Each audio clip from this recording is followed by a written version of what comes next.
আমাদের জন্য কি নির্দেশ এলো আর আমরা কি করছি। বলা হলো দুরূদ পাঠ করার জন্য, আর আমরা শুরু করলাম মিলাদ পাঠ। বলা হলো টাকা দিয়ে যাকাত আদায় করতে, আর আমরা শুরু করলাম লুঙ্গি শাড়ি বন্টন।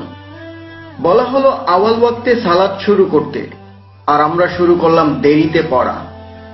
বলা হলো ঝাড়ফুঁক করতে, আর আমরা শুরু করলাম তাবিজ ঝোলানো।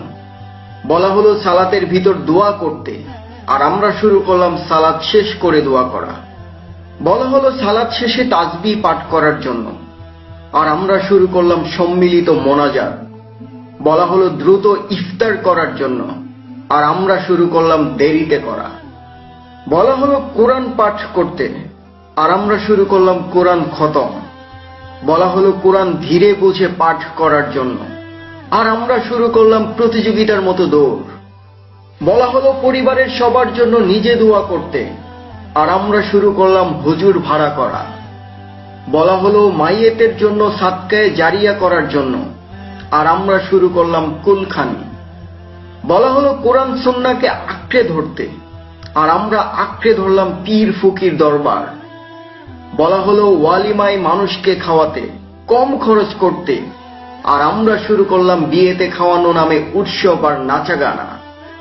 বলা হলো মোহরানা দিতে, আর আমরা শুরু করলাম যৌতুক নিতে। বলা হলো মসজিদ নির্মাণ করতে, আর আমরা শুরু করলাম খানকা বা মাজার নির্মাণ করতে।